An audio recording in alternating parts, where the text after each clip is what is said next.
Welcome to Learn Something New channel. आज हम तृतीय भाषा हिंदी इसका state level preparatory question paper यानी प्रश्न पत्रिका देखने जा रहे हैं। ये देखिए, ये प्रश्न पत्रिका है। तो यहाँ पर देखिए, निम्नलिखित प्रश्नों के लिए 4 विकल्प सुझाए गए हैं। उनमें से सर्वाधिक उचित विकल्प चुनकर उसके संकेताक्षर सहित पूर्ण रूप से लिखिए, यानी इसका सही उत्तर लिखना है। यानी यहाँ पर जो है 1 नंबर और उसके संकेत ABCD जो दिए गए हैं, उसे ए अगर उत्तर है तो ए उत्तर देकर उसका उत्तर लिखना होगा। अगर बी उत्तर है तो बी उसका संकेत देकर उत्तर लिखना पड़ेगा। तो यहाँ पर देखिए, नंबर 1 विश्वास शब्द का विलोम रूप है। ए विश्लेषण, बी विश्वसनीय, सी अविश्वास, डी भरोसा। तो इसका सही उत्तर है सी अविश्वास। नंबर 2 श्रीमान शब्द का स्त्रीलिंग रूप है। ए श्रीमंत, बी श्रीपति, सी श्रीधाम, डी श्रीमती। इसका सही उत्तर है डी श्रीमती। नंबर 3 निम्नलिखित में से बहुवचन शब्द है। ए केला, बी पुस्तकें, सी नौका, डी बच्चा। तो इसका सही उत्तर है बी पुस्तकें। आगे देखिए, नंबर 4 देखना शब्द का प्रथम प्रेरणार्थक क्रिया रूप है। ए देख, बी दिखाना, सी दिखावट, डी देना। तो इसका सही उत्तर है बी दिखाना। नंबर 5 सदैव शब्द में संधि है। ए वृद्धि, बी गुण, सी यन, डी दीर्घ। इसका सही उत्तर है ए वृद्धि संधि। आगे देखिए, नंबर 6 देश विदेश शब्द में समास है। ए द्विगु, बी कर्मधारय, सी द्वंद्व, डी तत्पुरुष। इसका सही उत्तर है सी द्वंद्व समास। नंबर 7 इंटरनेट का मतलब क्या है। वाक्य में प्रयुक्त विराम चिन्ह है। ए उद्धरण, बी पूर्ण विराम, सी प्रश्नवाचक, डी अल्प विराम। इसका सही उत्तर है सी प्रश्नवाचक। आगे देखिए, नंबर 8 बिछेंद्री डैश डैश जन्म एक साधारण परिवार में हुआ। रिक्त स्थान में सही कारक होगा। ए का, बी में, सी से, डी पर। इसका सही उत्तर है ए का। बिछेंद्री का जन्म एक साधारण परिवार में हुआ था। तो ये थे 8 विकल्पीय प्रश्नोत्तर। आगे देखिए, निम्नलिखित प्रथम 2 शब्दों के सूचित संबंधों के अनुरूप तीसरे शब्द का संबंधित शब्द लिखिए, यानी अनुरूप शब्द लिखने हैं। तो नंबर 9 प्रश्न देखिए क्या है। इंटरनेट हैकिंग अभिशाप है, इंटरनेट बैंकिंग जो है वरदान है।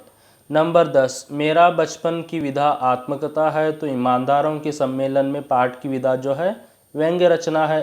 नंबर 11 एवरेस्ट पर चढ़ने वाली पहली महिला झुमके ताबी, भारतीय महिला बिछेंद्री पाल। नंबर 12 बलभद्र बलराम, जसुमती यशोदा। तो ये थे अनुरूपता शब्द। आगे देखिए, निम्नलिखित प्रश्नों के एक एक वाक्य में उत्तर लिखिए। इसके लिए 4 प्रश्न दिए गए हैं, उनके हमें उत्तर लिखने हैं। तो देखिए, नंबर 13 प्रश्न लेखक प्रेमचंद को दुकान पर क्या नजर आया। इसका सही उत्तर है लेखक को गुलाबी रंगदार सेब नजर आए। नंबर 14 ब्रीफकेस में क्या था। इसका सही उत्तर है ब्रीफकेस में कागजात थे। नंबर 15 मानव के हुक्म पर क्या चढ़ता और उतरता है। इसका सही उत्तर है मानव के हुक्म पर पवन का ताप चढ़ता और उतरता है। नंबर 16 तुलसीदास के अनुसार मुखिया को कैसे होना चाहिए। इसका सही उत्तर है तुलसीदास के अनुसार मुखिया को मुंह के समान होना चाहिए। ये थे एक वाक्य के प्रश्नोत्तर। आगे देखिए, 2-3 वाक्यों के प्रश्नोत्तर 2 मार्क्स के लिए, 2 अंकों के लिए। प्रश्न नंबर 4 इसमें देखिए, प्रश्न नंबर 17 दुकानदार ने लेखक से क्या कहा। इसका सही उत्तर है दुकानदार ने लेखक से कहा, बाबूजी बड़े मज़ेदार सेब आए हैं, खास कश्मीर के, आप ले जाएं, खाकर तबीयत खुश हो जाएगी। नंबर 18 व्यापार और बैंकिंग में इंटरनेट से क्या मदद मिलती है। इसका सही उत्तर है इंटरनेट द्वारा घर बैठे बैठे खरीदारी कर सकते हैं, कोई भी बिल भर सकते हैं। इससे दुकान जाने और लाइन में घंटों खड़े रहने का समय बच जाता है।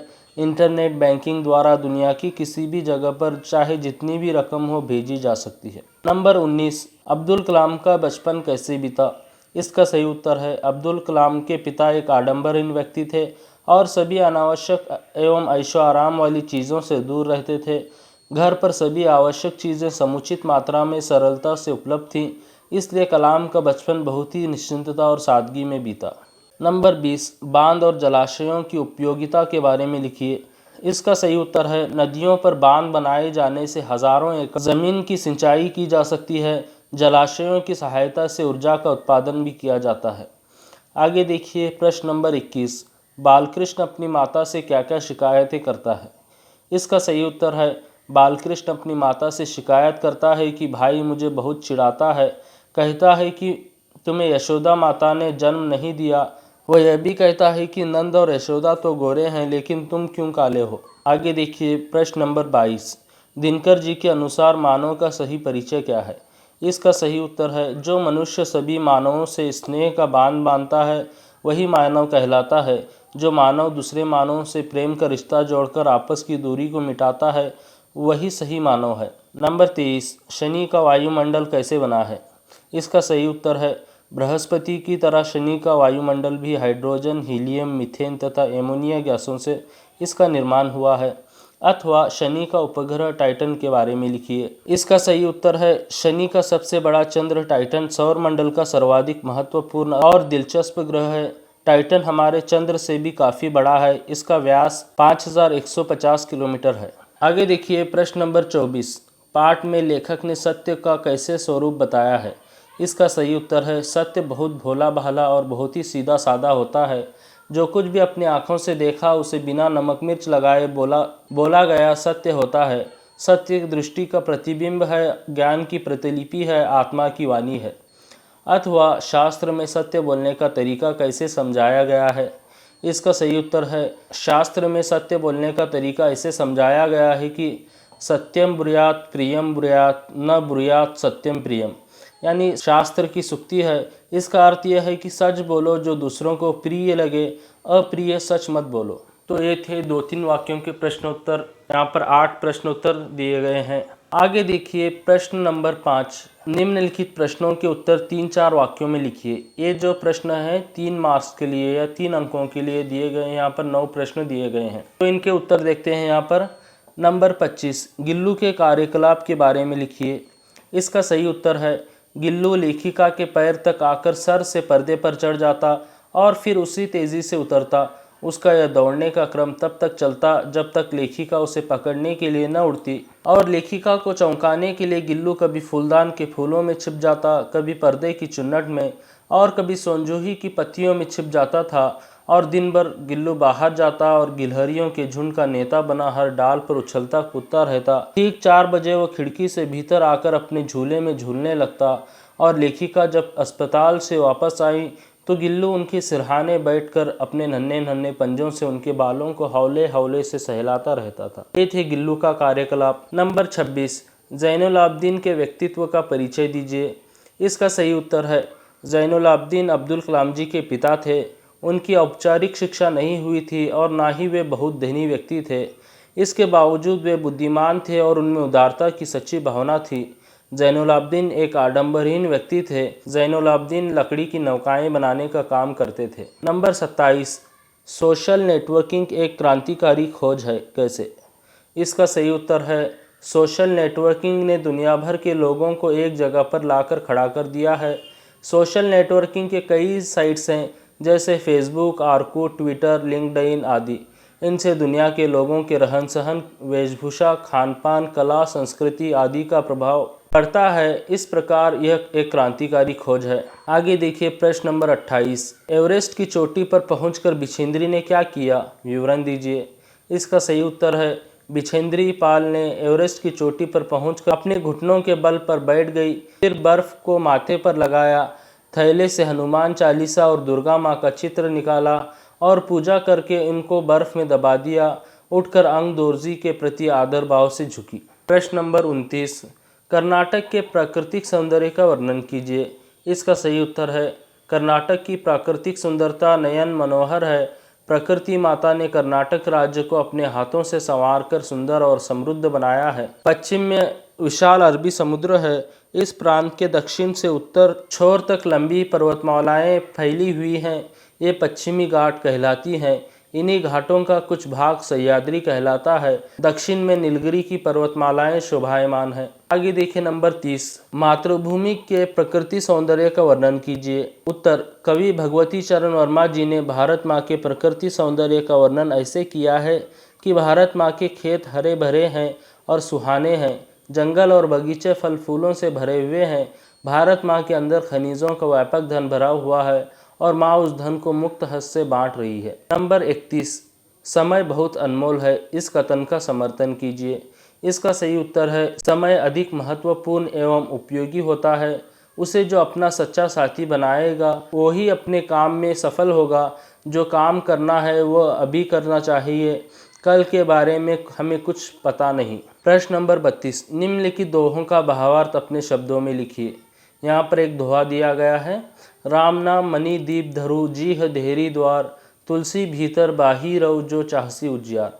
तो इस दोहे का भावार्थ देखिए। तुलसीदास जी कहते हैं कि जिस तरह देहरी पर दिया रखने से घर के भीतर तथा आंगन में प्रकाश फैलता है, उसी तरह राम नाम जपने से मनुष्य की आंतरिक और बाह्य शुद्धि होती है।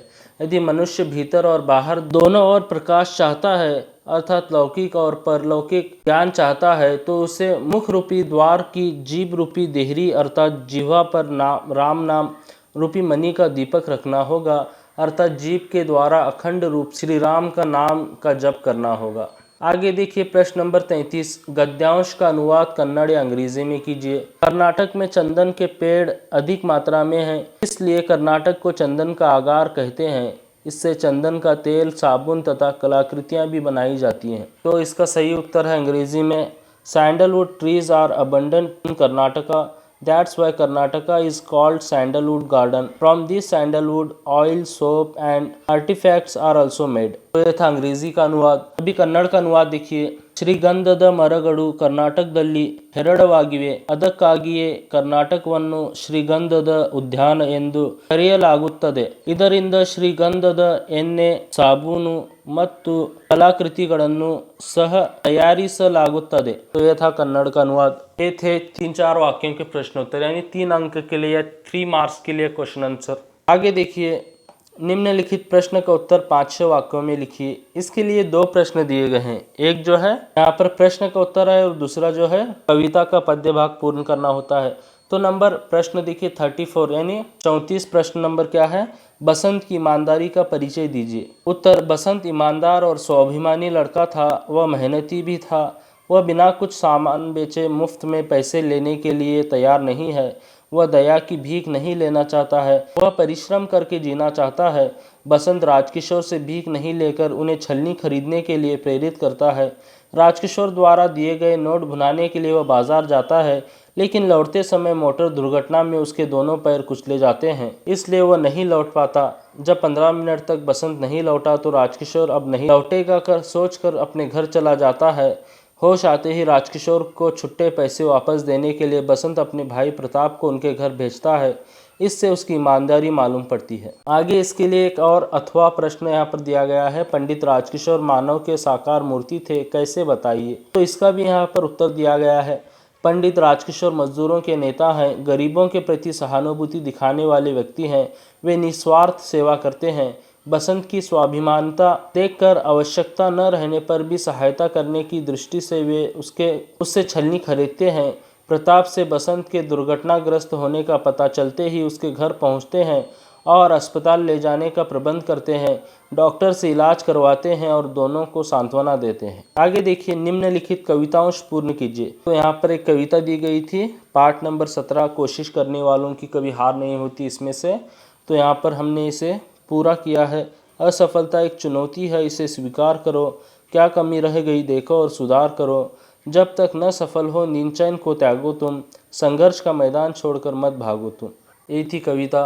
आगे देखिए, निम्नलिखित गद्यांश को ध्यानपूर्वक पढ़कर नीचे दिए गए प्रश्नों के उत्तर लिखें। यानी एक पैसेज दिया गया है, तो यहाँ पर देखिए गद्यांश पहले पढ़ लेते हैं। वर्तमान समय में पर्यावरण प्रदूषण जनजीवन के लिए एक गंभीर समस्या है। आधुनिक भौतिक विज्ञान एवं विचारों के बढ़ते दुष्प्रभाव से हमारा सारा पर्यावरण दूषित ही नहीं, विषाक्त भी हो गया है। जीवन के लिए मुख्याधार प्राणवायु भी प्रदूषण के राजरोग से ग्रस्त हो रहा है, जिससे मनुष्य ही नहीं प्राणी मात्र का भी अस्तित्व संकट में पड़ गया है। वृक्ष आवश्यक प्राणवायु ऑक्सीजन का संप्रसार करते हैं, दूसरे में वे पर्याप्त जल वृष्टि में भी महत्वपूर्ण भूमिका अदा करते हैं। तो ये था गद्यांश। तो इसका क प्रश्न देखिए क्या है, आज जनजीवन की गंभीर समस्या कौन सी है। तो इसका सही उत्तर है, वर्तमान समय में पर्यावरण प्रदूषण जनजीवन के लिए एक गंभीर समस्या है। नंबर ख प्रश्न, पर्यावरण विषाक्त कैसे हो रहा है? इसका सही उत्तर है आधुनिक भौतिक विज्ञान एवं विचारों के बढ़ते दुष्प्रभाव से हमारा सारा पर्यावरण प्रदूषित ही नहीं विषाक्त भी हो गया है। तो आगे देखिए ग प्रश्न, प्राणी मात्र का अस्तित्व संकट में क्यों पड़ा है? इसका सही उत्तर है जीवन के लिए मुख्य आधार प्राणवायु भी प्रदूषण के राजरोग से ग्रस्त हो रहा है, जिससे मनुष्य ही नहीं प्राणी मात्र का भी अस्तित्व संकट में पड़ गया है। प्रश्न नंबर घ, पर्यावरण संरक्षण में वृक्ष कैसी भूमिका अदा करते हैं? इसका सही उत्तर है वृक्ष आवश्यक प्राणवायु ऑक्सीजन का संप्रसार करते हैं। दूसरों में वे पर्याप्त जलवृष्टि में भी महत्वपूर्ण भूमिका अदा करते हैं। तो ये था प्रश्न नंबर 36। आगे देखिए दिए गए संकेत बिंदुओं के आधार पर 12 से 15 वाक्यों में किसी एक विषय के बारे में निबंध लिखिए। तो यहाँ पर 3 विषय दिए गए थे, उसमें से हमने एक विषय लिया है क, विज्ञान का चमत्कार इंटरनेट। तो आपकी 10वीं कक्षा में इंटरनेट पाठ दिया गया है, उसके आधार पर ही हमने ये निबंध लिखा हुआ है। तो यहाँ पर इसके कुछ संकेत हैं दिए गए हैं, जैसे प्रस्तावना है। तो इसका प्रस्तावना देखिए क्या दिया गया है, इंटरनेट शब्द को आज सभी लोग जानते हैं, बच्चे हों या बड़े सभी लोग इसका प्रयोग करना अच्छी तरह से जानते हैं। अगर सही अर्थों में देखा जाए तो आज इंटरनेट हम सभी के लिए जीने की वजह बन चुका है। इंटरनेट ने आज हमारी बहुत सी मुश्किलों को आसान कर दिया है, जिसकी वजह से हमें हर काम बहुत आसान लगता है। 100 साल पहले किसी ने भी यह नहीं सोचा होगा कि इंसान खुद ही किसी ऐसी चीज़ की रचना कर देगा जिससे दुनिया की तमाम सारी जानकारी एक ही स्थान पर बहुत ही आसानी से मिल जाएगी और दुनिया के लगभग सभी देश आपस में जुड़ेंगे। तो ये थी प्रस्तावना। आगे देखिए इंटरनेट का अर्थ। आज का युग इंटरनेट युग है। इंटरनेट एक तरह से विश्वव्यापी कंप्यूटरों का अंतर्जाल है, यानी एक नेटवर्क है जिससे विश्व का विस्तार एक छोटे से गांव की तरह हो गया है। आज मनुष्य के लिए इंटरनेट बहुत आवश्यक है। तो ये था अर्थ। आगे देखिए इंटरनेट के लाभ। इंटरनेट द्वारा पल भर में बिना अधिक खर्च किए कोई भी विचार, चित्र, वीडियो चित्र आदि दुनिया के किसी भी कोने में भेजा जा सकता है। इस प्रकार ये अधिक आधुनिक जीवन शैली का महत्वपूर्ण अंग बन गया है। इंटरनेट द्वारा घर बैठे खरीदारी कर सकते हैं, बिल भर सकते हैं, इससे समय की बचत होती है। इंटरनेट बैंकिंग द्वारा हम जहां चाहें वहां रकम भेज सकते हैं। वीडियो कॉन्फ्रेंस द्वारा एक जगह बैठकर अन्य देशों के प्रतिनिधियों से चर्चा कर सकते हैं। इस प्रकार इंटरनेट एक वरदान है। चिकित्सा, कृषि, अंतरिक्ष ज्ञान, विज्ञान, शिक्षा आदि सभी क्षेत्रों में इसका कमाल देखा जा सकता है। देश के रक्षा दलों की कार्यवाही में इंटरनेट का बहुत बड़ा योगदान है। इंटरनेट की सफलता की वजह से इसकी विशेषता और उपयोगिता है। इसकी सुगमता और उपयोगिता की वजह से हर जगह इस्तेमाल होता है, जैसे कार्यस्थल, स्कूल, कॉलेज, बैंक, शिक्षण संस्थान, प्रशिक्षण केंद्रों पर, दुकान, railway station, airport, restaurant, mall आदि। तो ये थे इंटरनेट के लाभ। इंटरनेट के उपयोग में सतर्कता। हाँ, यह भी सही है कि इंटरनेट यदि वरदान है तो अभिशाप भी है। इंटरनेट की वजह से पायरेसी, बैंकिंग फ्रॉड, हैकिंग, सूचना खबरों की चोरी आदि बढ़ रही है। मुक्त वेबसाइट, चैटिंग आदि से युवा पीढ़ी फंसती जा रही है। समय का दुरुपयोग हो रहा है। बच्चे अनुपयुक्त और अनावश्यक जानकारी प्राप्त कर रहे हैं।